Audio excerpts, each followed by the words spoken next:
नमस्कार दोस्तों, कैसे हो आप सब। उम्मीद करता हूँ आप सब ठीक होंगे। भारतीय राज्य व्यवस्था के बारे में हम बात कर रहे थे। भारतीय राज्य व्यवस्था की ये सीरीज है हमारी। इस सीरीज में अभी हम बात कर रहे हैं हिस्टोरिकल बैकग्राउंड की, जो कि लक्ष्मीकांत का पहला चैप्टर है, उसके बारे में हम पढ़ने जा रहे हैं। ठीक है, ये जो सीरीज है इसमें अभी हमने एक ही पार्ट डिस्कस किया है, हमारा एक ही लेक्चर हुआ है।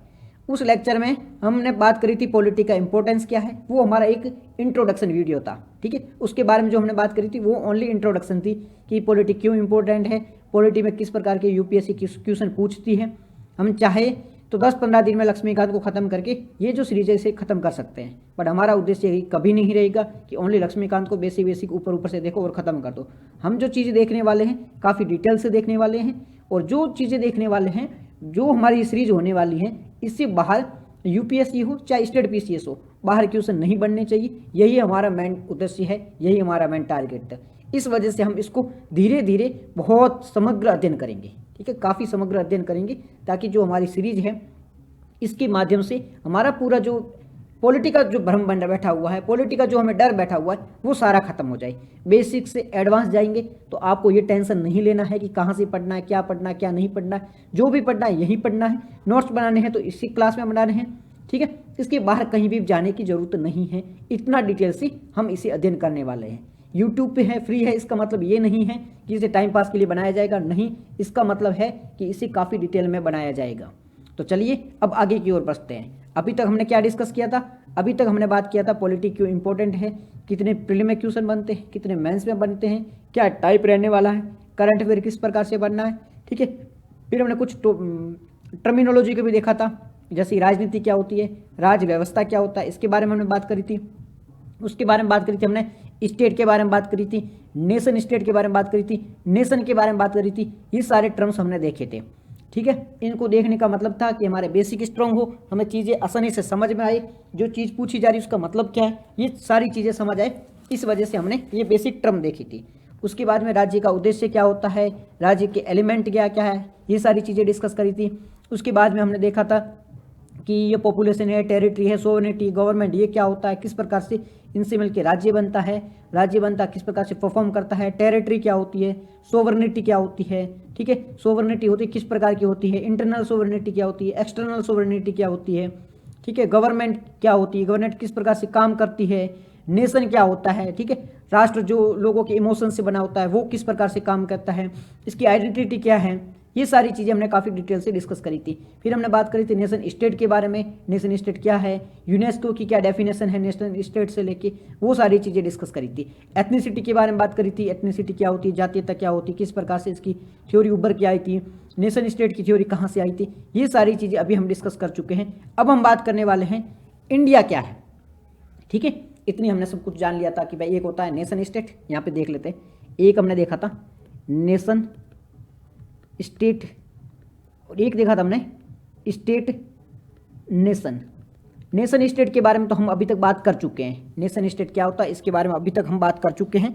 अब हम जो बात करने वाले हैं वो स्टेट नेशन के बारे में बात करिए। स्टेट नेशन क्या होता है, तो ये जो स्टेट नेशन है ना, इसको समझेंगे हम भारत के एग्जाम्पल के साथ में। यहाँ पर ये लिखा हुआ है कि देखो हमने स्टेट नेशन स्टेट के बारे में बात करी थी, तो क्या इंडिया नेशन स्टेट है? तो इंडिया नेशन स्टेट नहीं है, इंडिया है ना स्टेट नेशन है। अब इसका मतलब क्या होता है भाई, स्टेट नेशन है, नेशन स्टेट में फ़र्क क्या है? तो यहाँ पे हम समझेंगे, एक होता है स्टेट नेशन, दूसरा होता है नेशन स्टेट। इसका मतलब है राज्य राष्ट्र, इसका मतलब होता है राष्ट्र राज्य। ये दो वर्ड पहले लिख लो, एक होता है राज्य राष्ट्र होता है, एक होता है राष्ट्र राज्य। भारत क्या है, क्या भारत राष्ट्र राज्य है, ये वाला है राष्ट्र राज्य है, या राज्य राष्ट्र है? राष्ट्र राज्य के बारे में हमने बात करी थी। राष्ट्र राज्य क्या होता है, कुछ लोग होते हैं, उनकी समान विचारधारा होती है। विचारधारा कैसी होती है, समान होती है, या उनकी संस्कृति होती है वो समान होती है, कल्चर समान होता है, या तो उनका इतिहास समान होता है। ठीक है, उनकी हिस्ट्री सेम होती है, या फिर उनका कल्चर समान होता है, या उनकी लैंग्वेज समान होती है। कुछ समानता उनमें पाई जाती है, और समानता के साथ साथ वो एक राज्य में रहते हैं, तो उसे कहा जाता है राष्ट्र राज्य। ध्यान से सुनना, फिर से मैं बता रहा हूँ, राष्ट्र राज्य क्या होता है? राष्ट्र राज्य नेशन स्टेट, क्या होता है नेशन स्टेट? इसका मतलब है कोई व्यक्ति है जो एक व्यक्तियों का ग्रुप है, ग्रुप ऑफ पीपल्स है, लोगों का समूह है, इनकी विचारधारा सेम है या इनका कल्चर सेम है, कल्चर मतलब संस्कृति समान हो, या तो विचारधारा समान है या कल्चर समान है, या फिर क्या है इनकी इतिहास है वो समान है, इतिहास मतलब कॉमन इतिहास को ये शेयर कर रहे हैं तो इनकी हिस्ट्री समान है, या इनकी भाषा समान है, किसी भी प्रकार की इनमें समानता पाई जाती है, इनमें से किसी भी प्रकार की ये जो ग्रुप ऑफ पीपल है इनमें समानता पाई जाती है, तो इसे क्या कहा जाएगा? लोगों की विचारधारा समान हो, इतिहास समान हो, संस्कृति समान हो, तो इसे कहा जाएगा कि ये है राष्ट्र से जुड़े हुए, ये लोग हैं एक नेशन से जुड़े हुए। फिर जब ये लोग हैं ये किसी राज्य के भीतर रहते हैं तो इनको क्या कहा जाएगा? राष्ट्र राज्य कहा जाएगा। राष्ट्र पहले आ जाएगा क्योंकि उनकी संस्कृति वगैरह समान है, राज्य बाद में आएगा क्योंकि वो राज्य से जुड़े हुए हैं, इनका सब कुछ कॉमन था और राज्य से जुड़े हुए थे, इसलिए इनको क्या कहा हमने? इसलिए इनको कहा था कि ये राष्ट्र राज्य से जुड़ा हुआ है। ठीक है, राष्ट्र राज्य का मतलब हमें समझ में आ गया है। अब हम बात करेंगे राज्य राष्ट्र के बारे में। हमने राष्ट्र राज्य के बारे में बात करी थी, अब हम बात करते हैं राज्य पहले आएगा, राष्ट्र बाद में आएगा। और इसका जो प्राइम एग्जाम्पल है वो कौन है? हमारा प्यारा भारत। भारत से समझते आपको है ना, दोनों का कन्फ्यूजन दूर हो जाएगा। क्या भारत में एक ही जाति के लोग रहते हैं? क्या भारत में एक ही धर्म के लोग रहते हैं? क्या भारत में एक ही समान इतिहास वाले लोग रहते हैं? नहीं, भारत में अलग अलग जाति के लोग हैं, अलग भाषाओं के लोग हैं, कोई हिंदी बोलता है, कोई इंग्लिश बोलता है, कोई कन्नड़ बोलता है, कोई मलयालम बोलता है, कोई तेलुगु, कोई तमिल। धर्म कोई हिंदू है, कोई सिख है, कोई मुस्लिम है, कोई ईसाई है, कोई पारसी है, कोई यहूदी है, अलग अलग है। क्या इनके बीच में कोई समान इतिहास है? नहीं, कोई अरब से आया हुआ है, ठीक है, मुस्लिम है, कोई हिंदू है, कोई बोलता है कि हम द्रविड़ से आए हुए, हमारा इतिहास अलग है, ठीक है, तो वो सबका इतिहास भी अलग है। तो भारत में अलग अलग लोग रहते हैं, कोई एक समान कल्चर वाले लोग नहीं रहते हैं। तो भारत राष्ट्र राज्य नहीं है, राज्य राष्ट्र है। राज्य क्यों है? बिल्कुल कि भारत में एक राज्य है, इसकी सीमाएं है, बाउंड्री है, लोकल गवर्नमेंट वगैरह सब कुछ है। और राष्ट्र क्यों है? क्योंकि यहाँ पे रहते तो अलग अलग सब कुछ अलग अलग प्रकार के लोग हैं, विविधता में एकता है, पर रहते तो मिलके हैं, इसलिए ये है भारत राष्ट्र राज्य का एग्जाम्पल है। तो अगर कोई पूछे कि हमारा देश क्या है, क्या स्टेट नेशन है, क्या राज्य राष्ट्र है, या राष्ट्र राज्य है, तो हमारा देश है वो राज्य राष्ट्र है। पहले राज्य आएगा, पहले देश आता है, फिर हम जाति की बात करते हैं, फिर हम धर्म की बात करते हैं। हमारे लिए देश पहला है, हमारे लिए राज्य पहला है। तो राज्य पहला, इसका मतलब है हम राज्य की पहली बात करते हैं, धर्म की बाद में बात करते हैं, हमारे कल्चर की बाद में बात करते हैं। तो हमारा देश है वो राष्ट्र राज्य है, सॉरी राज्य राष्ट्र है। राष्ट्र राज्य और राज्य राष्ट्र के बीच में कन्फ्यूजन दूर होना, ऐसे सिंपल समझो, राज्य पहले आया है, इसका मतलब है लोग धर्म को तवज्जो नहीं दे रहे, संस्कृति को तवज्जो नहीं दे रहे, पहले किसको तवज्जो दे रहे हैं? राज्य को तवज्जो दे रहे हैं। राज्य को तवज्जो दे रहे हैं मतलब वो लोग हैं, उनकी संस्कृति वगैरह अलग अलग होगी। फिर से मैं बता रहा हूँ, देखो यहाँ पे ग्रुप ऑफ पीपल है, लोग हैं, फिर से कन्फ्यूजन बिल्कुल नहीं ना है। राज्य पहले आया है, वर्ड ये राज्य वर्ड पहले लिखा है, इसका मतलब सिंपल है, ये जो लोग हैं यहाँ के लोग हैं वो राज्य को पहले ज़्यादा तवज्जो दे रहे हैं, राज्य को पहले ज़्यादा तवज्जो दे रहे हैं। इसका मतलब इन लोगों की संस्कृति अलग अलग है, इसलिए ये लोग राज्य को पहले तवज्जो दे रहे हैं, अपनी संस्कृति को बाद में तवज्जो दे रहे हैं। यानी कि यहाँ पर विविधता में एकता है, ठीक है, बहुत अलग अलग लोग रहते हैं, अलग अलग जाति के लोग हैं, धर्म के लोग हैं, लेकिन वो राज्य को ज़्यादा तवज्जो देते हैं, इसलिए यहाँ पे आ गया राज्य राष्ट्र आ गया। और राष्ट्र पहले आता मतलब ये लोग जाति को पहले तवज्जो देते हैं, धर्म को पहले, संस्कृति को पहले तवज्जो देते हैं, राज्य को बाद में। तो भारत क्या है? भारत राज्य राष्ट्र है, स्टेट नेशन है, एसएन है, भारत स्टेट नेशन है। अब कोई कंफ्यूजन आपको नहीं रहेगी, स्टेट नेशन और नेशन स्टेट के बीच में अब कोई कंफ्यूजन नहीं रहनी चाहिए, नहीं रहेगी ना, नहीं रहेगी, कोई कंफ्यूजन नहीं है, बिल्कुल नहीं है, कोई दिक्कत नहीं है। फिर से सुन लो, भारत राज्य राष्ट्र है, राज्य राष्ट्र का मतलब है भारत में राज्य को पहले तवज्जो दिया जाता है, राष्ट्र को बाद में। हम संस्कृति की बात बाद में करते हैं, जब हमारे देश पर बात आती है तो हम सब आगे मिलके आते हैं, हम चाहे किसी भी धर्म के हो, किसी भी जाति के हो, कोई भी कुछ भी हो हमारा इतिहास, बट हम सब आके देश की बात करते हैं। जब इंडिया का क्रिकेट मैच होता है तो हम सब एक हो जाते हैं, जब किसी देश को कोई अटैक करता है, जैसे कि हमने पुलवामा अटैक देखा था, तो हमारा देश पूरा एक हो गया था। हमने नहीं देखा था कि तुम्हारी जाति क्या है, धर्म क्या है, हम सब मिल के आगे आए थे। तो इसे कहा जाता है राज्य राष्ट्र है, हम मानते हैं, अपने धर्म को भी तवज्जो देते हैं, संस्कृति को भी तवज्जो देते हैं, लेकिन हमारा देश हमसे सबसे पहले है, इसलिए हमें है वो राज्य राष्ट्र है। तो कन्फ्यूजन दूर हो गया, कोई कन्फ्यूजन नहीं है, कोई दिक्कत नहीं है, फिर से सुन लेना, ये नॉर्मल चीज़ है, ठीक है, कोई कन्फ्यूजन वाली बात नहीं है। भारत है, राज्य राष्ट्र है, राष्ट्र राज्य नहीं है। कहीं पे भी कोई भी क्वेश्चन पूछे इजीली जवाब दे देना। अब ये जो होता है ना, जो राष्ट्र राज्य वाले, राज्य राष्ट्र वाली जो थ्योरी है ना, ये काफ़ी अच्छी मानी जाती है। एक होता है राष्ट्र राज्य, उसको कभी संकीर्णता होती है, उसकी माइंडसेट क्या होता है कि भाई एक ही जैसे लोग रहेंगे, बाहर के लोगों को वो अडॉप्ट नहीं करते हैं, उनकी जो सोच होती है वो छोटी सोच होती है, ठीक है, तभी तो एक जैसे लोग ही रहते हैं, वहाँ पे कोई अलग अलग जाति धर्म के लोग नहीं रहते हैं, तो उनकी सोच छोटी होती है, तो वो लोग होते हैं राष्ट्र राज्य होते हैं, ठीक है। हमारा देश है वो छोटी सोच वाला नहीं है, ब्रॉड थिंकिंग वाला है। अगर तो इस प्रकार की कहीं बात कर रहे हो, एथिक्स में कुछ लिख रहे हो, तो वहाँ पर एग्जाम्पल दे सकते हो कि हमारा देश खास क्यों है, बिकॉज हमारा देश है स्टेट नेशन है। ये इस प्रकार के एग्जाम्पल एथिक्स में आप दे सकते हो, या किसी भी जीएस पेपर वगैरह में लिख रहे हो तो हमारा देश है स्टेट नेशन है, बिकॉज यहाँ पर विविधता में एकता है, ठीक है। बार बार ये क्वेश्चन आता है ना कि धर्मनिरपेक्षता को हटा दो, धर्मनिरपेक्षता को क्यों नहीं हटा रहे हैं संविधान से वर्ल्ड, क्योंकि हमारा देश है स्टेट नेशन है, हम तवज्जो देते हैं विविधता में एकता। हमारे यहाँ पे सारे धर्म को तवज्जो दिया जाता है, सारी जातियों को तवज्जो दिया जाता है, किसी एक धर्म के लिए बात नहीं की जाती है। तो ये है ना मल्टीकल्चरलिज्म होता है, बहुसंस्कृतिवाद होती है, यहाँ पर कई संस्कृतियाँ एक साथ रहती है, इसलिए ये जो विचार है ना काफ़ी ब्रॉड विचार है। और जो राज्य राष्ट्र वाला है विचार काफ़ी ब्रॉड है, और राष्ट्र राज्य वाला है ना वो काफ़ी संकीर्ण छोटी बात करता है वो, जैसे कि एक राष्ट्र के भीतर, एक राज्य के भीतर अनेक राष्ट्र हो सकते हैं। राष्ट्र का सिंपल सा मतलब क्या होता है, आप वो राष्ट्र का मतलब वो कभी मत निकालना, वो नेशन की बात करते हैं, इंडिया एक राष्ट्र है, वो नहीं। राष्ट्र का मतलब है सोच वगैरह के विचार की बात हो रही है। तो एक जो राज्य है, फॉर एग्जाम्पल के लिए ये हमारा प्रिय भारत है। मैप तो आप नज़र लगा दोगे मेरी, इतना सुंदर बनाता हूँ मैप, पर नज़र मत लगाना प्लीज़, जैसा भी बनाया वैसा बन गया, ठीक है। तो ये भारत एक देश है, ठीक है, एक राज्य है, इसके भीतर कितने राष्ट्र हो सकते हैं।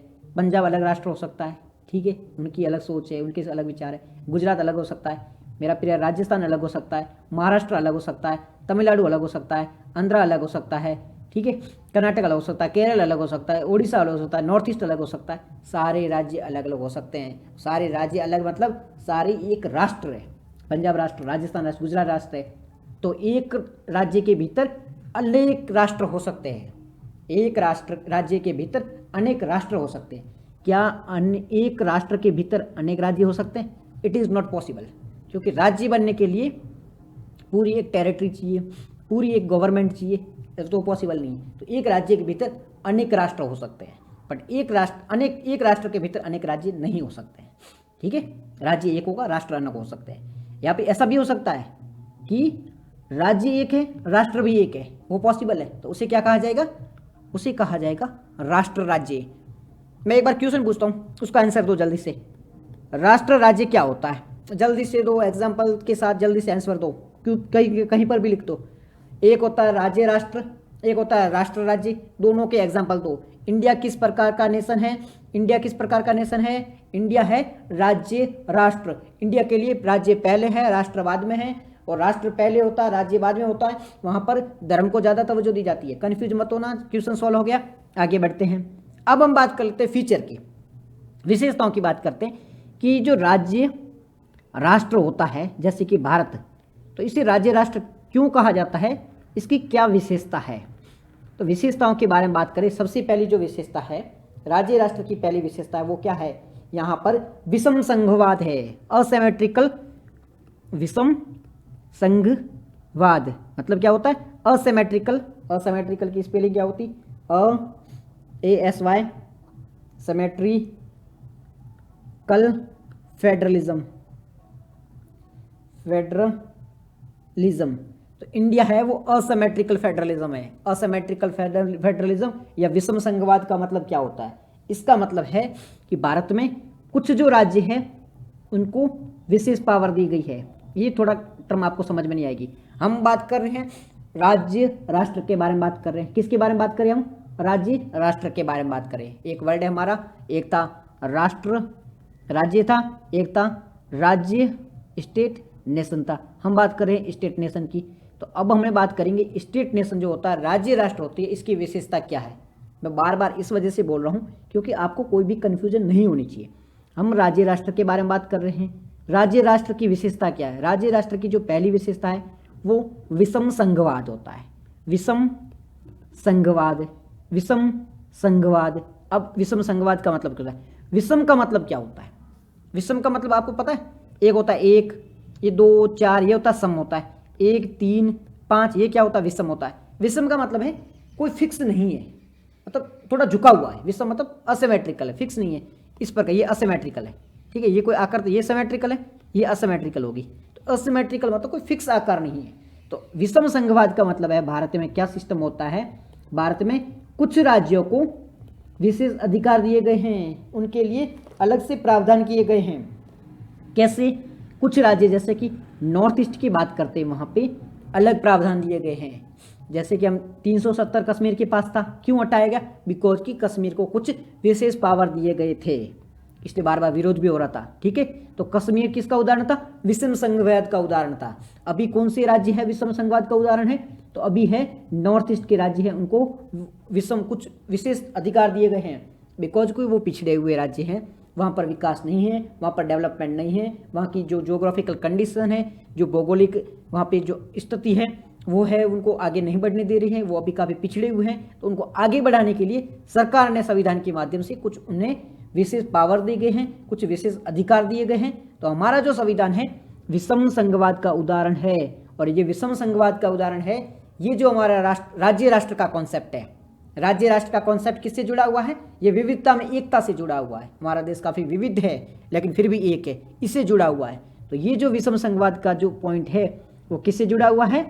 ये राज्य राष्ट्र से जुड़ा हुआ है। तो कोई पूछे आपको कि राज्य राष्ट्र का आप बात करते हो, राज्य राष्ट्र की बात करते हो कि भारत है वो राज्य राष्ट्र है, इसका एग्जाम्पल दो, इसकी विशेषता बताओ। तो पहली विशेषता क्या है? विषम संघवाद। पहली विशेषता क्या है? विषम संघवाद। कोई पूछे विषम संघवाद का उदाहरण दो, क्या मतलब होता है विषम संघवाद? विषम संघवाद का मतलब होता है हमारे जो नॉर्थ ईस्ट के राज्य है, हमारा जो असम है, हमारा जो अरुणाचल प्रदेश है, हमारा नागालैंड है, त्रिपुरा है, मिजोरम है, मणिपुर है, इनको हमारे संविधान के द्वारा कुछ विशेष प्रावधान दिए गए हैं, इनके लिए कुछ विशेष प्रावधान है। तो इसे क्या कहा जाता है? इसे कहा जाता है विशेष संघवाद। विशेष संघवाद को आप समझ सकते हो विषम संघवाद, इनके लिए कुछ विशेष प्रावधान है।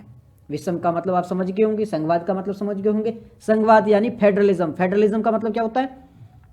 राज्य मतलब स्टेट की बात करता हूँ, जैसे कि वो वाले स्टेट, राजस्थान, गुजरात, मध्य प्रदेश, ये स्टेट है, और केंद्र मतलब जो सेंट्रल गवर्नमेंट है। तो यूँ समझ लो दिल्ली केंद्र है, दिल्ली में कौन बैठी? बीजेपी बैठी है।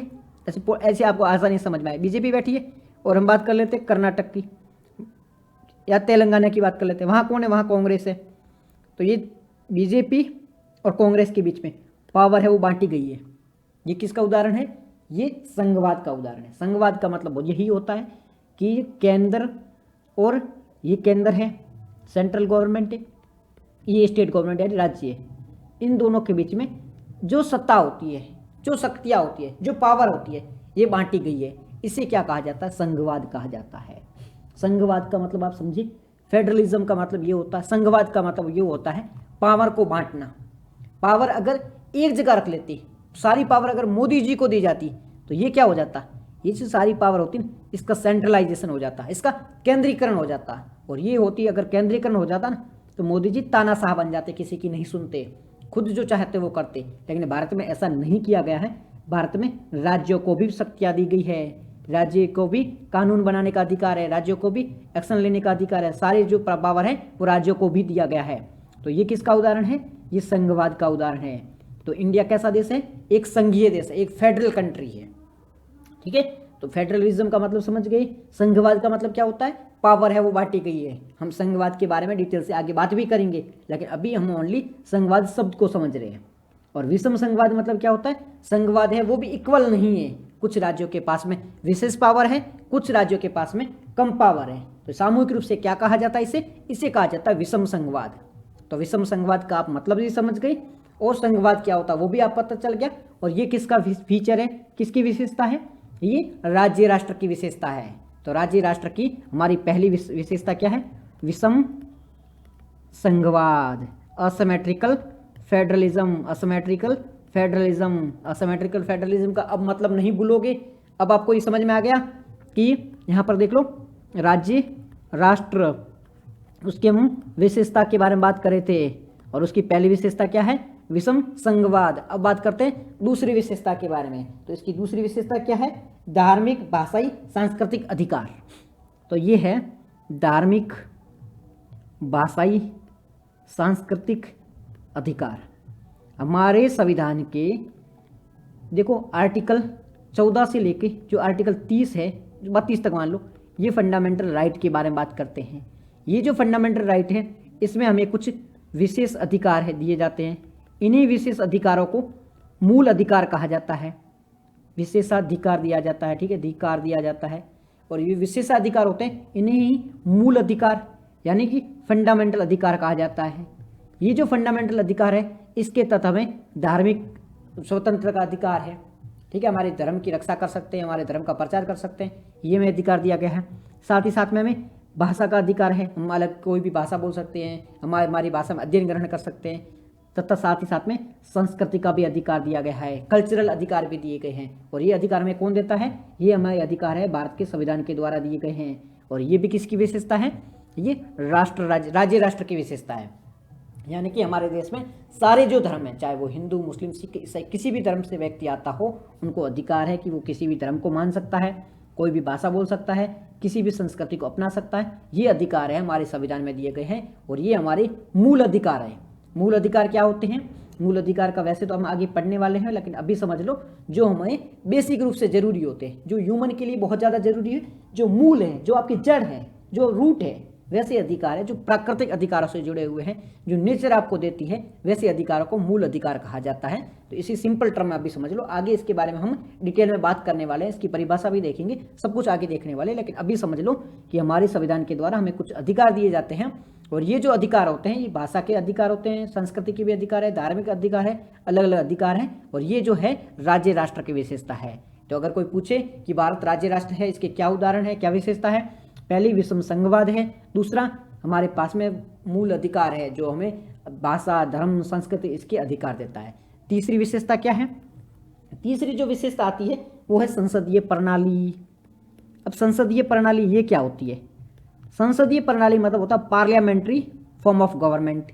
पार्लियामेंट्री फॉर्म ऑफ गवर्नमेंट का मतलब क्या होता है, इसका मतलब है हमारा जो देश है, एक होती है अध्यक्षात्मक फॉर्म ऑफ गवर्नमेंट, उसमें क्या होता है, उसमें होता है कि देश का जो हेड होगा वो कौन होता है, प्रेसिडेंट होता है, उसे कहते हैं प्रेसिडेंशियल फॉर्म ऑफ गवर्नमेंट कहा जाता है।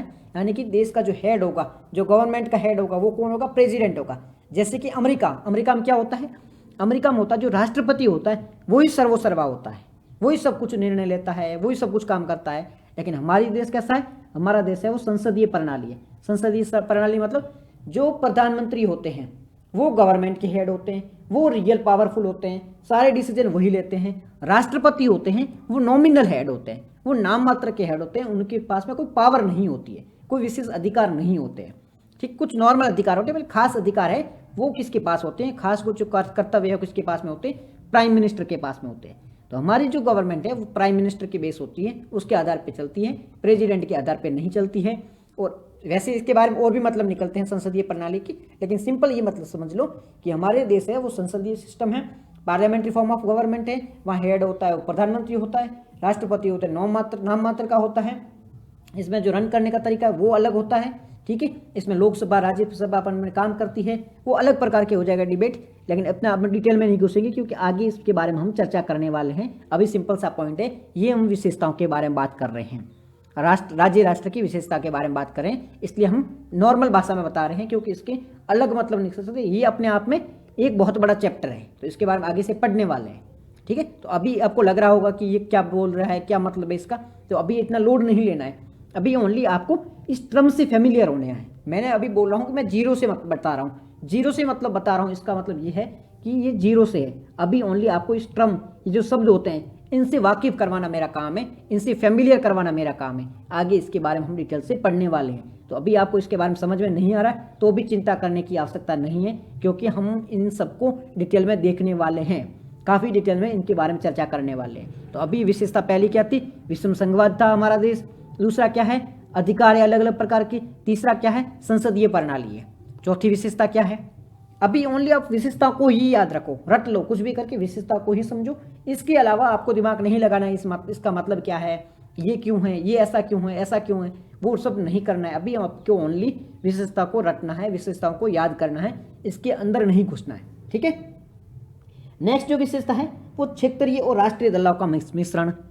एक तो होता है क्षेत्रीय दल, एक होता है राष्ट्रीय दल। दल मतलब पार्टी, जैसे बीजेपी, कांग्रेस वगैरह ये पार्टियां हैं। क्षेत्रीय पार्टी कौन कौन सी है, जैसे कि आप यूपी में बात करते हो कि ये अपने कौन सी है, यूपी शिवसेना, मान लो शिवसेना एक क्षेत्रीय पार्टी है। ठीक है। यूपी में जो अखिलेश यादव वगैरह की है ना, समाजवादी पार्टी, वो क्षेत्रीय पार्टी है। ममता की तृणमूल कांग्रेस है, वो क्षेत्रीय पार्टी है। ठीक है, तो ये क्षेत्रीय पार्टी हो गई। राष्ट्रीय पार्टी कौन सी, बीजेपी, कांग्रेस है, ये राष्ट्रीय पार्टी है। तो इसके लिए देखो अलग अलग क्राइटेरिया होती है, राष्ट्रीय पार्टी कौन सी होती है, राज्य पार्टी कौन सी होती है, इसके लिए कितने राज्यों में जीतना होता है, वो एक अलग से टॉपिक है। उसके बारे में हम लिटरली आगे डिस्कस करने वाले हैं कि कौन सी पार्टी है उसे राष्ट्रीय पार्टी कहा जाएगा, इसके क्या फायदे होते हैं, कौन सी पार्टी है वो क्षेत्रीय पार्टी है, लोकल पार्टी है, इसके क्या फायदे हैं, अगर किसी पार्टी को राष्ट्रीय पार्टी बनना है उसको क्या करना होगा, क्षेत्रीय पार्टी बनने के लिए क्या करना होगा, वो एक अलग से टॉपिक है, उसको डिटेल में डिस्कस करने वाले हैं। अभी हम ओनली फीचर विशेषताओं को बात के बारे में बात कर रहे हैं, तो अभी आपको इसकी टेंशन नहीं करनी है कि ये बातें क्या चल रही है। अभी आपको ओनली जो पॉइंट बता रहा हूँ उन पॉइंटों को याद रखना है। तो पहला हमारा पॉइंट क्या था, पहला हमारा था विषम संघवाद का पॉइंट था। राज्य राष्ट्र के बारे में बात कर रहे हैं, राज्य राष्ट्र की विशेषता क्या होती है, हमारा पहला पॉइंट क्या था, विषम संघवाद के बारे में हमने बात करी थी। दूसरा हमारा पॉइंट क्या था, दूसरे पॉइंट में हमने बात करी थी अधिकारों के बारे में बात करी थी, धार्मिक जो सांस्कृतिक अधिकार है उसके बारे में बात करी थी। तीसरा हमारा पॉइंट क्या था, तीसरा पॉइंट था संसदीय प्रणाली के बारे में हमने बात करी थी, हमारा देश में संसदीय पार्लियामेंट्री फॉर्म ऑफ गवर्नमेंट है। चौथा पॉइंट हमारा क्या था, क्षेत्रीय और मिश्रण की बात करी, क्षेत्रीय और राष्ट्रीय दलों के बारे में जो मिश्रण के बारे में बात करी थी, चौथा पॉइंट ये था। पांचवा पॉइंट क्या था, चुनाव के अवसर, हमारे देश में चुनाव होते समय अब इसमें तो रटने वाली बात भी नहीं है और समझने वाली बात नहीं है। चुनाव अब टाइम टाइम पे चुनाव होते रहते हैं और इसका बेनिफिट क्या होता है, पार्टी बदलने का हमें मिलता है कि अभी ये काम नहीं कर रही तो वो भी हमारे देश में मिश्रण देखने को मिलता है। फिर संघीय व्यवस्था, फेडरलिज्म के बारे में बात कर ली, ये संघवाद है, विषम संघवाद है। साथ ही साथ में संघीय व्यवस्था है, मतलब राज्य और राष्ट्र के बीच में पावर को मतलब सेपरेट किया गया है। राज्य के पास में अलग से पावर है, राष्ट्र के पास में अलग से पावर है, जो देश है उसके पास में अलग पावर है, केंद्र के पास में अलग पावर है, तो संघीय व्यवस्था है। ठीक है। और एक पहचान है, एक पहचान क्या है, वी आर इंडियन, हम सिटीजन हैं तो ओनली इंडियन के सिटीजन हैं। कोई ये आके नहीं बोलता कि मैं गुजरात का सिटीजन हूँ, कोई ये आके नहीं बोलता कि मैं महाराष्ट्र सिटीजन हूँ। मैं महाराष्ट्र का हूँ बट नागरिक कहाँ का हूँ, मैं भारत का हूँ। हमारी पहचान क्या है, हमारी पहचान एक ही है, वी आर इंडियन। कोई हमारे यहाँ पे अलग राष्ट्र नागरिकता नहीं होती है। जब हम अमेरिका की बात करते हैं तो वहाँ के जो राज्य होते हैं, अलास्का का कोई अलग नागरिक होगा और वो अमेरिका का भी होगा, तो अमेरिका में दोहरी नागरिकता होती है। अमेरिका की नागरिकता अलग है, वहाँ का जो राज्य है वहाँ की नागरिकता अलग है, टेक्सास की नागरिकता अलग है, अमेरिका की अलग है, अलास्का की अलग है। और लेकिन हम जब बात करते हैं हमारे यहाँ पे, तो हमारे यहाँ पे एक ही नागरिकता है, एक ही सिटीजनशिप है। वो कहाँ की है, वो इंडिया की है। ये सिटीजनशिप का जब हम चैप्टर पढ़ेंगे तो उसके बारे में डिटेल से बात करेंगे, सिटीजनशिप क्या होती, कैसे मिलती, कैसे है, क्या सारी चीज़ें डिस्कस करने वाले हैं। अभी विशेषता हमने बात करी है कि किस प्रकार के राज्य को राज्य राष्ट्र कहा जाता है, किस राज्य को राज्य राष्ट्र कहा जाता है, तो ये इसकी विशेषता है। विषम संघवाद है, अधिकार है हमारे पास में, संसदीय प्रणाली है, अलग अलग प्रकार के दल है, क्षेत्रीय दल भी है, राष्ट्रीय दल भी है, चुनाव के अवसर होते हैं, संघीय व्यवस्था है और एक पहचान है, एक ही सिटीजनशिप है, एक ही नागरिकता है। ये जो है राज्य राष्ट्र की विशेषता है, इसलिए भारत को राज्य राष्ट्र कहा जाता है। और ये प्राउड की बात है कि हम राज्य राष्ट्र है, हमारी सोच छोटी सोच नहीं है, हमारे यहाँ पे विविधता में एकता है। समझ में आ गई, यहाँ पे सारी बातें लिखी गई है, कॉन्सेप्ट क्या है, क्या सारी चीज़ें हैं वो यहीं पर लिखी गई है। ठीक है, इसमें कोई दिक्कत नहीं है, आसानी से आपको समझ में आ गई है, कोई कन्फ्यूजन नहीं है ना। अब हम बात कर लेते हैं बहुसंस्कृतिवाद क्या होती है। बहुसंस्कृतिवाद क्या मतलब होता है, बहु का मतलब क्या होता है, मल्टी का मतलब है बहुत सारी चीज़ें। जब बहुत सारी चीज़ें हो, बहुत सारी चीज़ें को बारे में बात हो रही है, उसे कहा जाता है बहुसंस्कृति। बहु का मतलब समझ मल्टी, कोई भी चीज़ आपको समझनी है ना तो उस वर्ड को पहले तोड़ो। यहाँ पे जो वर्ड है वो क्या है, बहु प्लस क्या है, संस्कृति। बहु का मतलब होता है मल्टी और संस्कृति का मतलब होता है कल्चर।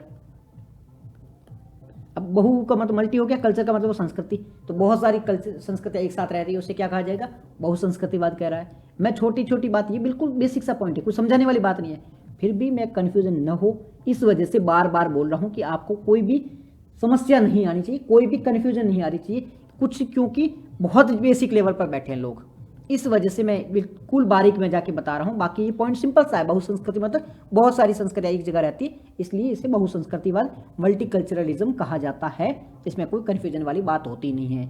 अब हम बात करते हैं टाइप ऑफ गवर्नमेंट की, काफ़ी इंपॉर्टेंट पॉइंट है, मोस्ट इंपॉर्टेंट चीज़ें हैं।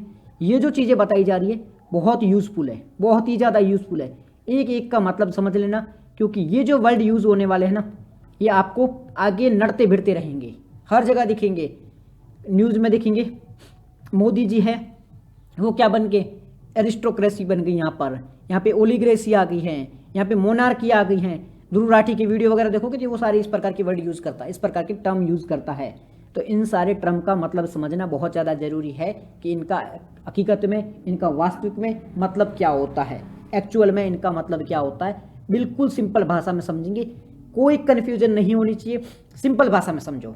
ये वर्ड बहुत इंपॉर्टेंट है, इनको याद रखना बहुत ज़्यादा ज़रूरी है, ठीक है। तो सबसे पहले हम बात करते हैं मोनार्की की। गवर्नमेंट होती है, सबसे पहले समझ लो गवर्नमेंट यानी कि सरकार। सरकार का मतलब होता है जो सत्ता में रह के काम करती है, तो अपना काम करते हैं, उसे कहा जाता है सरकार। अब सरकार किस किस प्रकार के काम करती है, राजा की पावर क्या होती है, उसका चुनाव क्या कौन करता है, इन सब के आधार पे एक चीज़ें निकलती है, उस आधार पे तय होगा कि वो मोनार्की है, राजतंत्र है, लोकतंत्र है या कौन सा तंत्र है। फिर से बोल रहा हूँ, सरकार है, ठीक है, जैसे कि भारत की बात करते हैं, भारत में सरकार है वो लोगों के द्वारा चुनी जाती है, जो ऊपर बैठे हैं नेता वगैरह उसको कौन चुन रहा है, लोग चुन रहे हैं। तो भारत क्या है, लोकतंत्र है। तो लोग उस सरकार के चुनाव के आधार पे, सरकार किस प्रकार से काम कर रही है, लोगों के अधिकारों के आधार पे, इन सब के आधार पे सरकारें बनती है, ठीक है। वो सरकारों की जो प्रक्रिया है उस आधार पे तय होगा कि वो किस टाइप की सरकार है। तो हम गवर्नमेंट के टाइप के बारे में बात करते हैं कि गवर्नमेंट का टाइप क्या है, वो टाइप किस आधार पे तय कर रहे हैं, उसके नेचर के आधार पे, ठीक है। उनका चुनाव कौन कर रहा है, राजा का या जो भी राष्ट्रपति उसका चुनाव कौन कर रहा है, ठीक है, किस प्रकार से वो लोग काम कर रहे हैं, इस आधार पे हम तय करेंगे कि वो गवर्नमेंट किस प्रकार की होगी। कन्फ्यूज मत हो, मेरी बात ध्यान से सुनो। हम बात कर रहे हैं गवर्नमेंट के टाइप की। गवर्नमेंट के टाइप मतलब गवर्नमेंट के प्रकार, सरकार के प्रकार।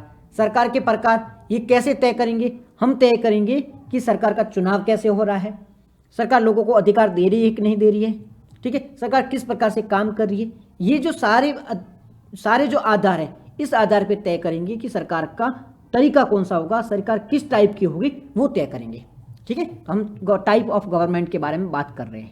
अब समझ में आ गया आपको, कोई कन्फ्यूजन नहीं है। टाइप ऑफ गवर्नमेंट या सरकार के प्रकार, ये इतनी चीज समझ लो, ठीक है। पहले जो हमारा टाइप है, पहला जो हमारा प्रकार है राजतंत्र। पहला हमारा प्रकार कौन सा है, मोनार्की, MONARCHY, मोनार्की, MONARCHY, ठीक है, मोनार्की यानी कि राजतंत्र। राइटिंग तो तोबा तोबा, नजर न लग जाए किसी को, ठीक है। राजतंत्र यानी मोनार्की। मोनार्की के बारे में बात करें तो सबसे पहले 3 वर्ड याद रखना। किसी भी गवर्नमेंट के बारे में हम बात करेंगे 3 पॉइंट के आधार पे करेंगे। पहला पॉइंट क्या है, शासक यानी कि राजा यानी कि सरकार। दूसरा पॉइंट क्या होगा, चुनाव। और तीसरा पॉइंट हमारा क्या होने वाला है, काम या एग्जाम्पल के बारे में बात करेंगे। तो पहले हम यहाँ बात करते हैं शासक या शासन कौन करेगा। पहले हम बात करेंगे शासन यानी कि रूल कौन करेगा, यहाँ पे रूल। हम बात कर रहे हैं सरकार के टाइप की, सरकार के प्रकार के बारे में बात कर रहे हैं, उसमें किस किस आधार पे हम करेंगे। पहले हम बात करेंगे शासन कौन कर रहा है, ठीक है, फिर उनका चुनाव कौन कर रहा है, फिर एग्जाम्पल के बारे में बात करेंगे। इन 3 पॉइंट के आधार पे तय करेंगे कि वो राजतंत्र है, लोकतंत्र है, किस प्रकार का वो तंत्र है। तो यहाँ पर बात करते हैं राजतंत्र की। तो राजतंत्र में रूल कौन करता है, शासन कौन करता है, राजा शासन करता है। राजतंत्र में शासन कौन करेगा, राजा ही तो करेगा, कोई आके आपको थोड़े बोलेगा आप शासन करो, राजा करेगा। अब राजा का चुनाव कौन करेगा, आपने कभी सुना है कि राजा का चुनाव वो जनता कर रही है, कोई एक आधा एग्जाम्पल छोड़ो, बाकी राजतंत्र में क्या चुनाव कौन करता है, ये होता है ना ये वंशानुगत होता है, वंशानुगत होता है, यानी कि आपके वंश के आधार पे, जन्म के आधार पे। अगर आप राजा के कुल में जन्मे हो तो आप राजकुमार हो। एक डायलॉग है ना, अब तो राजा का बेटा राजा नहीं बनेगा, तो वैसे है राजतंत्र में क्या होता है, राजा का बेटा ही राजा बनेगा। एग्जाम्पल समझ गए आप। राजतंत्र में क्या होता है, शासन कौन करता है, राजा के द्वारा किया जाता है। इसमें कोई कन्फ्यूजन नहीं है। राजतंत्र के बारे में बात कर रहे हैं, मोनार्की के बारे में बात कर रहे हैं। हम बात कर रहे हैं जब हमारे देश में राजा वो करते थे, अकबर के टाइम की बात कर रहे हैं, जो मुगल एरा के बारे में बात कर रहे हैं, उससे पहले की एरा के बारे में बात करें, जब यहाँ पे राजतंत्र हुआ करता था तो रूल कौन करता था, शासन कौन करता था, राजा करता था। इनका चुनाव कैसे होता था, चुनाव नहीं होता था, ये वंश के आधार पे, जन्म के आधार पे राजा बन जाते थे। एग्जाम्पल के लिए लोकतंत्र से पहले हमारे देश में राजतंत्र हुआ करता था। जो भी सारे राजा हुए हैं वो राजतंत्र का एग्जाम्पल है। There is no confusion, simple सी बात थी। पहला हमारा कौन सा टाइप है गवर्नमेंट का, वो है राजतंत्र, मोनार्की। शासन कौन करता है, राजा करता है, बिल्कुल सिंपल भाषा में है। शासन कौन करता है, ठीक है। चुनाव कैसे होता है, एग्जाम्पल 3 पॉइंट के आधार पे बात करेंगे। पहला टाइप हमने कौन सा देख लिया है, वो है राजतंत्र। कोई कन्फ्यूजन नहीं आ रही, राजतंत्र समझ में आ गया। दूसरे पॉइंट पे आते हैं। दूसरा पॉइंट कौन सा है, दूसरा पॉइंट आएगा हमारा राजतंत्र के बाद में आएगा कुलीन तंत्र। राजतंत्र हमने देख लिया, अब दूसरा पॉइंट कौन सा आएगा, कुलीन तंत्र। अब कुलीन तंत्र को क्या कहा जाएगा, कुलीन तंत्र को कहा जाता है एरिस्टोक्रेसी। एरिस्टोक्रेसी, मेरी राइटिंग तो छोड़ो, एरिस्टोक्रेसी के बारे में बात कर रहे हैं, कुलीन तंत्र के बारे में बात कर रहे हैं। कुलीन तंत्र या एरिस्टो के बारे में बात कर रहे हैं तो 3 पॉइंट लिख लो। शासन कौन करेगा, चुनाव कौन करवाएगा, और तीसरा पॉइंट है एग्जाम्पल। ये तो यहाँ पे शासन कौन करेगा, कुलीन तंत्र में कौन करता है, कुलीन का मतलब क्या होता है, अमीर। कुलीन का मतलब होता है अमीर। तो यहाँ पे शासन कौन करते हैं, अमीर लोग शासन करते हैं, जिनके पास पैसे हैं, जो काफ़ी ज़्यादा नॉलेजेबल है, काफ़ी पढ़े लिखे है, इंटेलिजेंट है, जो उच्च वर्ग के आ रहे हैं। तो यहाँ पे शासन कौन करते हैं, अमीर करते हैं, उच्च वर्ग के करते हैं लोग, और कौन करते हैं, शिक्षित लोग करते हैं। तो यहाँ पर कुछ ही लोग हैं वो इस प्रकार का काम करते हैं, वही शासन करते हैं। तो उसे क्या कहा जाता है, शासन कौन करेगा, यहाँ पे अमीर करेंगे, उच्च वर्ग के करेंगे, शिक्षित करेंगे। इनका चुनाव कैसे होगा, इनका चुनाव कुछ ही लोगों द्वारा भाग लिया जाएगा। कुछ जो पढ़े लिखे, उच्च वर्ग के, पढ़े लिखे या फिर पैसे वाले लोग हैं, वही इनके चुनाव में भाग लेंगे। तो कुलीन तंत्र में क्या होता है, एरिस्टोक्रेसी में क्या होता है, ये वर्ड बहुत काम के, कुलीन तंत्र है, राजतंत्र है, मोनार्की, एरिस्टोक्रेसी, ये जो वर्ड मैं यूज़ करूँ लिटरली काम के हैं। इनको ध्यान से सुनियो, लिटरली इनको ध्यान से सुनियो, ये सारी चीज़ें काम की है। कन्फ्यूजन होगा इन सारे में, कुलीन तंत्र क्या होता है, राजतंत्र क्या होता है, सारे सिमिलर से दिखेंगे आपको। कहीं कोई पूछ लिया तो सारे एक जगह आ जाएंगे, साले पूछ क्या रहा है, तो कन्फ्यूज मत होना।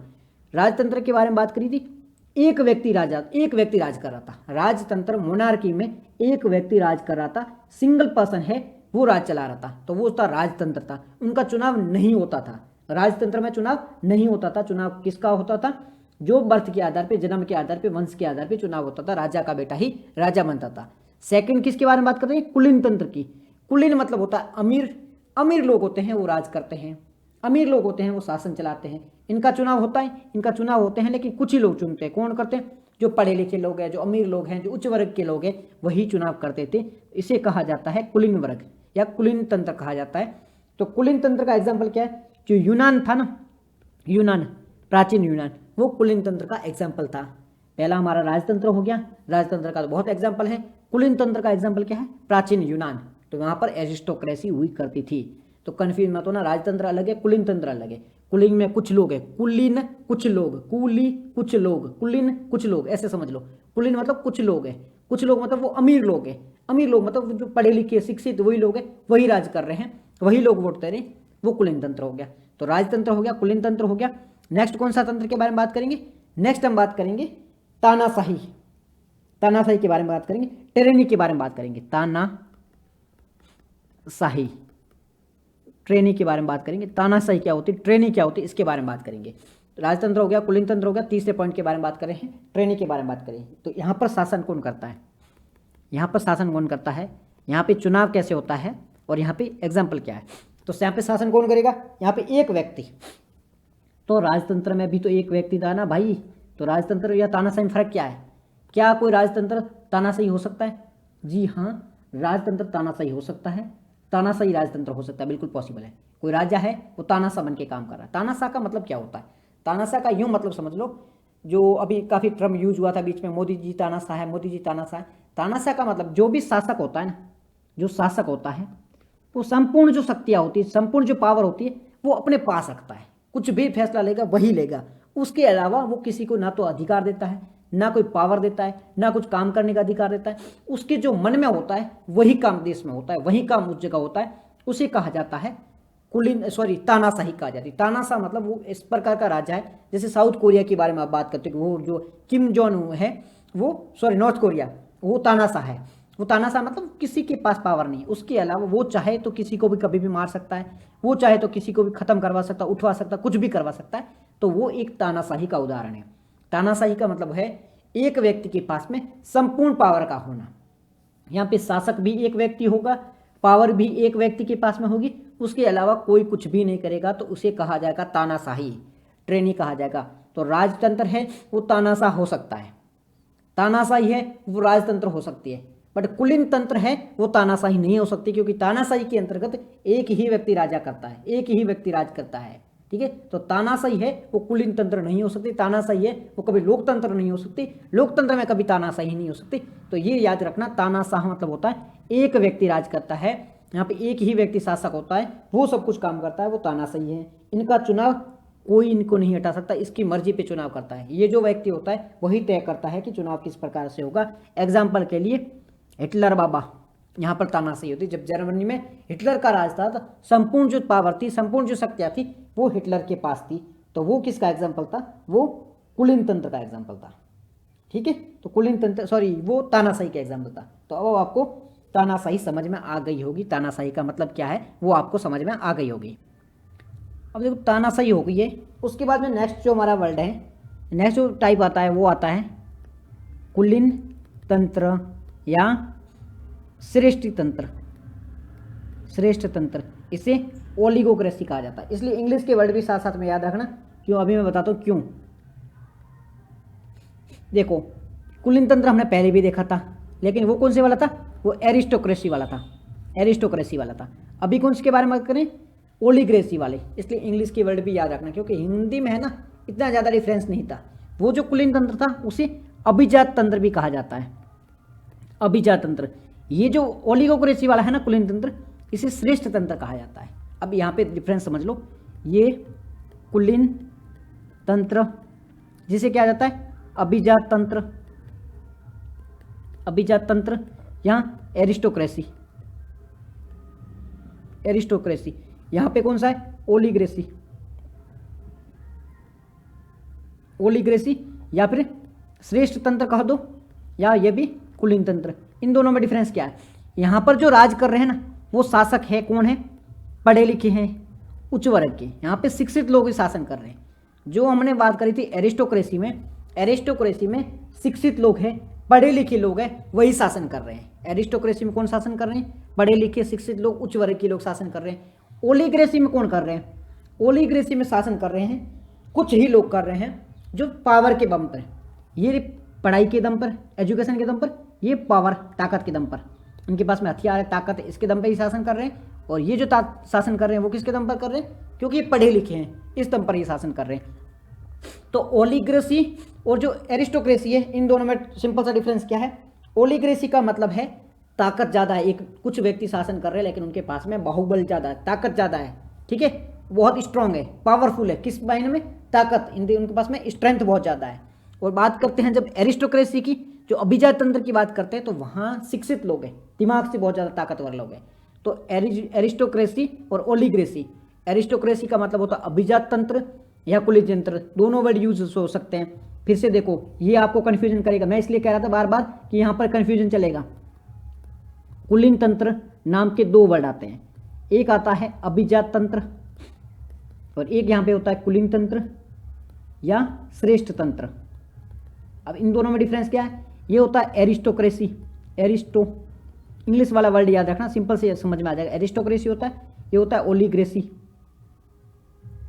ठीक है, ओलिग्रेसी। तो यहाँ पे डिफरेंस क्या है, यहाँ पर पढ़े लिखे लोग, पढ़े लिखे लोग, टैलेंटेड लोग, उच्च वर्ग के लोग वो शासन करते हैं। और यहाँ पे कौन करते हैं, यहाँ पावरफुल, जिनके पास में फिजिकल स्ट्रेंथ बहुत ज़्यादा है, हथियार बहुत ज़्यादा है, ठीक है, पावर बहुत ज़्यादा है, तो वो किस में आएगा, ओलिग्रेसी में। या लोग तो यहाँ पे भी कुछ ही होंगे, 10-15 लोग ही शासन कर रहे होंगे, यहाँ पर भी 10-15 होगी, लेकिन ये ताकत के दम पे कर रहे होंगे, ये दिमाग के दम पर कर रहे होंगे। तो ये डिफरेंस होता है एरिस्टोक्रेसी में और ओलिग्रेसी में। एरिस्टोक्रेसी वाला अभिजात तंत्र होता है या कुलीन तंत्र होता है, और जो ओलिग्रेसी वाला होता है वो श्रेष्ठ तंत्र होता है या कुलीन तंत्र होता है। तो इंग्लिश वाले वर्ड याद रखना, हिंदी वाले आपको कंफ्यूज कर देंगे। एरिस्टोक्रेसी अलग है, ओलिग्रेसी अलग है। एरिस्टोक्रेसी मतलब पढ़े लिखे, एरिस्टोक्रेसी समझ लो कि एरिस्टोटल, एरिस्टोटल मतलब अरस्तु, अरस्तु पढ़ा लिखा था, दिमाग वाला था बंदा। और ओलिग्रेसी, ओलिग्रेसी मतलब एग्रेसिव के बारे में बात करता है, ताकत के बारे में बात करता है। तो ओलिग्रेसी अलग है, एरिस्टोक्रेसी अलग है, दोनों में सिंपल सा डिफरेंस समझ के there is no confusion. Okay, आगे बढ़ सकते हैं, कोई दिक्कत नहीं है। कुलीन तंत्र अलग है, और इस कुलीन तंत्र का एलिग्रेसी का उदाहरण क्या है, चाइना। चाइना में जो वहाँ पे जो राजा है, जो भी अभी शासक है, जो राज कर रहा है ना, वो क्या है, ताकत के दम पर शासक बन के बैठा है, उसको कोई हटा नहीं सकता है। तो वो इस ओलिग्रेसी का एग्जाम्पल है। कोई कन्फ्यूजन नहीं है ना, सिंपल सी बात है, देयर इज नो कन्फ्यूजन, ठीक है, कोई टेंशन वाली बात नहीं। आगे बढ़ सकते हैं आगे। ओके, कुलीन तंत्र अलग था, हमने देखा था, और वो अलग था, ठीक है, हमने देख लिया था। कुलीन तंत्र, एरिस्टोक्रेसी देख लिया। अब हम बात करते हैं नेक्स्ट जो हमारा है टिमोक्रेसी। नेक्स्ट कौन सा वर्ड है, टिमोक्रेसी। एक बार फिर से भी हम देखेंगे ताकि कन्फ्यूजन दूर हो जाए आपका। टिमोक्रेसी। अब टिमोक्रेसी क्या होता है, टिमोक्रेसी होता है सेम वैसा ही वैसा है। यहाँ पर ताकतवर लोग, स्ट्रेंथ वाले लोग हैं, वो शासन करते हैं। कुछ ही लोग यहाँ पे, बट इनका चुनाव होता है। कुलीन तंत्र में चुनाव थोड़े बहुत मात्रा पे होता है, लेकिन यहाँ पे कुछ लोग यहाँ पे भी चुनाव करते हैं। तो फिर से इनका एक बार बैठ के वापस एक बार खत्म हो जाए तो फिर से इनका डिफरेंस खत्म कर देंगे, ठीक है। और यह कहाँ पे था, यूनान में था। टिमोक्रेसी कहाँ पर था, यूनान में था। लास्ट में हमारा लोकतंत्र। चुनाव कौन करता है, जनता करती है, और शासन भी कौन करती है, जनता करती है, इनडायरेक्ट रूप से। फिर से समझते हैं, आपकी कन्फ्यूजन पूरी दूर कर लेते हैं। फिर से बैठते हैं, कन्फ्यूजन दूर करते हैं। अब जो है हम इसे समझेंगे, राजतंत्र, कुलीन तंत्र, तानाशाही, ये ओलिगोक्रेसी, टिमोक्रेसी और डेमोक्रेसी। ये हमारे कितने टाइप की, 6 टाइप की गवर्नमेंट होती है। राजतंत्र में राजा एक ही शासन करता है, उसे कहा जाता है राजतंत्र। एक ही व्यक्ति शासन करेगा, मोनार्की होगी, चुनाव किसी के द्वारा नहीं होगा, बर्थ के आधार पे होगा। तो 3 पॉइंट याद रखना कि शासन कौन करेगा, तो यहाँ पे एक ही व्यक्ति करेगा, राजा। चुनाव नहीं होगा, बर्थ के आधार पे होगा, मतलब जन्मजात होगा। और एग्जाम्पल के लिए जो सारे हैं वो राजा वो थे, वो राजतंत्र का उदाहरण है। दूसरा है कुलीन तंत्र या अभिजात तंत्र। इसमें क्या होता है, इसमें है पढ़े लिखे लोग, पढ़े लिखे लोग, इंटेलिजेंट लोग होंगे, वही चुनाव करेंगे और वही राज करेंगे। तो ये किसका एग्जाम्पल हो गया, ये कुलीन तंत्र, एरिस्टोक्रेसी का हो गया। तीसरा क्या है, तानाशाही है। तानाशाही में क्या होगा, एक ही व्यक्ति होगा, एक ही व्यक्ति के पास में पूरी पावर होगी। वो किसके पास में आ गया, वो आ गया तानाशाही की में। फिर एक कुलीन तंत्र, ओलिग्रेसी। ओलिग्रेसी में क्या होगा, कुछ लोग होंगे, उनके पास में पावर होगी, कुछ ही लोगों के पास में पावर होगी, बट ये जो लोग होंगे ये पावरफुल होंगे। और ये पावरफुल कैसे होंगे, स्ट्रेंथ, इनके पास ताकत बहुत ज़्यादा होगी। ये किसके में हो गया, ये कुलीन तंत्र में हो गया, ओलिग्रेसी में हो गया। नेक्स्ट क्या है, टिमोक्रेसी। टिमोक्रेसी में कुछ ही पावरफुल लोग ताकत के दम पर शासन करते हैं। अब देखो 3, ये 4 है ना, ये कन्फ्यूज कर सकते हैं। लोकतंत्र आपको समझ में आ जाएगा, राजतंत्र आ जाएगा, लेकिन ये जो है ना तानाशाही भी आ जाएगा। ये 3 तो क्लियर हो जाएगा, बट ये जो 3 है ना, कुल अभिजात तंत्र वाला, ये कन्फ्यूज करेगा। दूसरी पेन ले लेता हूँ, ये अभिजात तंत्र आपको कन्फ्यूज करेगा, इसमें दिक्कत आएगी। ओलिग्रेसी वाला कुलीन तंत्र, इसमें कन्फ्यूजन आएगी। टिमोक्रेसी में कन्फ्यूजन आएगी। देखो राजतंत्र का मतलब होता है राजा शासन करता है, तो इसमें कोई कन्फ्यूजन वाली बात नहीं है। डेमोक्रेसी में जनता शासन करती है, इसमें कन्फ्यूजन वाली बात नहीं है। तानाशाही में एक ही व्यक्ति शासन करता है, पावरफुल होता है, हिटलर, तानाशाही। 3 टॉपिक तो आपके खत्म हो गए, 3 पॉइंट तो खत्म हो गए। अब बात करते हैं एरिस्टोक्रेसी की, अभिजात तंत्र की। अभिजात तंत्र में पढ़े लिखे लोग शासन कर रहे हैं, जो इंटेलेक्चुअल लोग हैं, पढ़े लिखे लोग हैं, वही शासन कर रहे हैं और वही वोट कर रहे हैं। कुलीन तंत्र यानी कि अभिजात तंत्र यानी कि एरिस्टोक्रेसी में पढ़े लिखे लोग, उच्च वर्ग के लोग जो शासन कर रहे हैं, वोट भी वो करते हैं, बट ये थोड़े होते हैं ना, सॉफ्ट होते हैं, खराब नहीं होते। जैसे कि चलता है ना भाई कि राजा ही सब कुछ कर रहा है, वैसा नहीं होता। थोड़ा तो लोगों के यहाँ पर राइट वगैरह पर प्रोटेक्ट किया जाता है। तो ये एरिस्टोक्रेसी होती है, वहाँ पर लोगों के प्रोटेक्शन पे थोड़ा बहुत ध्यान दिया जाता है, लोगों को कुछ राइट भी दिए जाते हैं, लोगों को कुछ अधिकार भी होते हैं। तो ये थोड़ा सॉफ्ट टाइप का होता है। ये जो कुलीन तंत्र होता है, एरिस्टोक्रेसी होता है, ये थोड़े पढ़े लिखे लोग होते हैं ना, तो लोगों को इतना परेशान नहीं करते हैं, लोगों को थोड़े बहुत अधिकार भी दिया जाता है। ये अभिजात तंत्र के अंतर्गत यानी कि एरिस्टोक्रेसी में। बट हम बात करते हैं ओलिग्रेसी की, यानी कि कुलीन तंत्र जो होता है ना, ओलिग्रेसी, इसमें कुछ ही लोगों के पास में पावर होती है। ये जो लोग होते हैं ये पावर किसके दम पे? स्ट्रेंथ के दम पे, दिमाग के दम पे नहीं, पढ़ाई के दम पे नहीं, ताकत के दम पे। जब हम बात कर रहे थे एरिस्टोक्रेसी तो वो दिमाग के दम पे पावर कर रहे थे, दिमाग के दम पे शासन कर रहे थे। बट हम बात किसके बारे में कर रहे हैं? हम बात करते हैं ओलिग्रेसी की। हम अभी कुलीन तंत्र के बारे में बात करें तो यहाँ पर स्ट्रेंथ के दम पे ये लोग शासन कर रहे हैं। इसे क्या कहा जाएगा? इसे कहा जाएगा कुलीन तंत्र, ओलिग्रेसी कहा जाएगा। और टिमोक्रेसी में क्या होगा? टिमोक्रेसी में भी कुछ लोग शासन कर रहे हैं, ठीक है। ये लोग जो पावरफुल ज़्यादा है बट ये निरंकुश है, ये लोगों को सुनते ही नहीं है। एक टाइप का ये तानाशाह है, बट तानाशाह में एक व्यक्ति था, वो जो टिमोक्रेसी है वहाँ पर बहुत सारे लोग हैं। तो टिमोक्रेसी और तानाशाही ये दोनों मिलते जुलते हैं। तानाशाह में एक ही व्यक्ति था जिसके साथ में सब कुछ पावर थी, बट ये टिमोक्रेसी होती है, यहाँ पर लोग तो 15-20 होंगे बट उनके पास ही पावर होगी, उनके अलावा किसी के अंदर नहीं होगी। तो फिर से देखो, एरिस्टोक्रेसी, टिमोक्रेसी और ओलिग्रेसी, इन तीनों में, और ये भी देख लो साथ में तानाशाही, इन चारों में कंफ्यूजन नहीं होना है। एरिस्टोक्रेसी मतलब पढ़े लिखे लोग, एरिस्टोक्रेसी मतलब पढ़े लिखे लोग, एरिस्टोटल, अरस्तु पढ़ा लिखा था, पढ़े लिखे लोग थोड़े सॉफ्ट होते हैं, लोगों को थोड़ी बहुत पावर देते हैं, इस टाइप से समझ लो। टिमोक्रेसी में क्या होता है? कुछ ही लोग शासन करते हैं, इनके पास में पूरी पावर होती है, निरंकुश होते हैं, किसी की नहीं सुनते। टिमोक्रेसी में कुछ ही लोग पावर होते हैं, निरंकुश होते हैं, किसी की नहीं सुनते, तो ये टिमोक्रेसी हो गया। ये तानाशाह का मिला जुला हुआ है। तानाशाह में एक व्यक्ति के पास होता है, टिमोक्रेसी में 15-20 लोगों के पास में, ये भी किसी की नहीं सुनते, ये भी किसी की नहीं सुनते।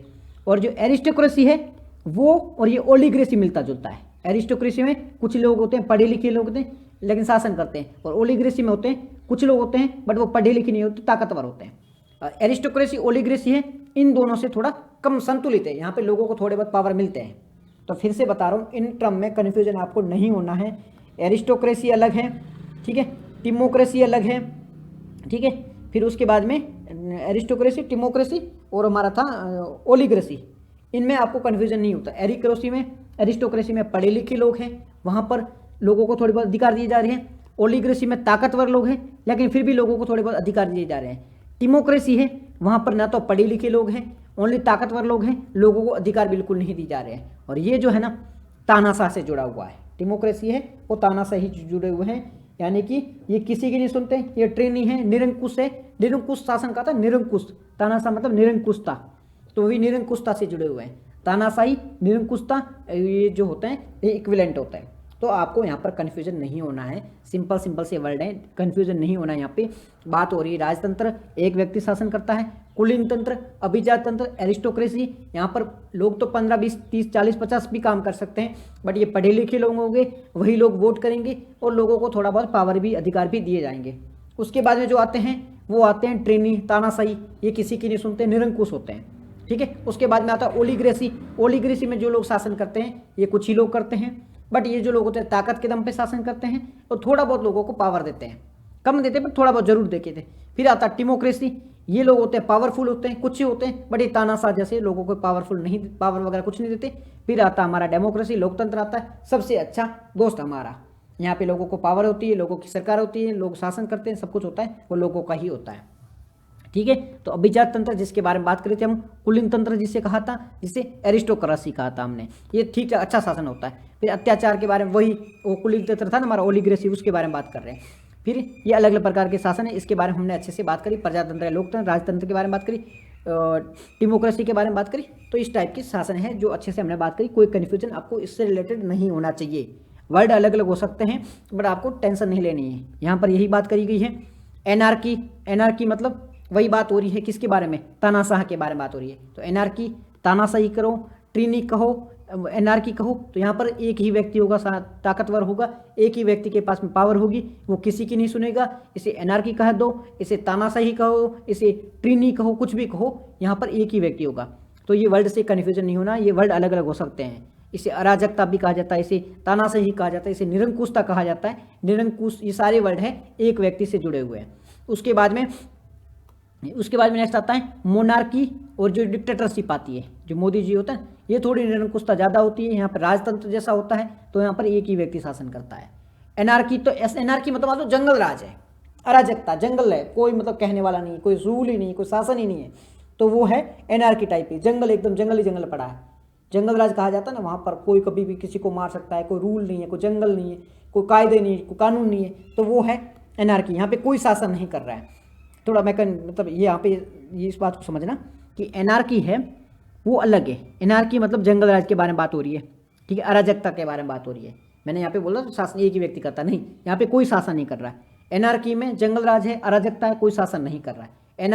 एनार्की मतलब कुछ नहीं, अराजकता है, जंगल में रह रहे हो आप, कोई रूल नहीं कर रहा है। फिर से एनार्की मतलब कोई शासन नहीं कर रहा है, एनार्की अलग है, एनार्की को साइड में कर दो। एनार्की मतलब जंगल राज है, हम आदिवासी टाइम में जी रहे हैं, जहाँ पर कोई रूल नहीं है, रेगुलेशंस नहीं है, कुछ भी नहीं है, तो एनार्की अलग हो गया। उसके बाद में एक व्यक्ति कहाँ का शासन करता है, मोनार्की, यानी कि राजतंत्र में एक व्यक्ति शासन करता है। डिक्टेटरशिप, इसका मतलब होता है तानाशाही, डिक्टेटरशिप तानाशाही जो है ना वो एक ही है। तो डिक्टेटरशिप है वो तानाशाही से जुड़ी है, इसे तानाशाही भी आप कह सकते हो, इसे ट्रीनी भी कह सकते हो, इसे डिक्टेटरशिप भी कह सकते हो। तो यहाँ पर एक व्यक्ति ही शासन करता है, इसके हाथ में सब कुछ होता है। फिर कुछ लोग शासन करते हैं, तो ओलिग्रेसी में कुछ लोग करते हैं, और जो ये होते हैं जुंटा मतलब एरिस्टोक्रेसी वगैरह होते हैं, वहाँ पे कुछ लोग शासन करते हैं, लेकिन पढ़े लिखे लोग होते हैं।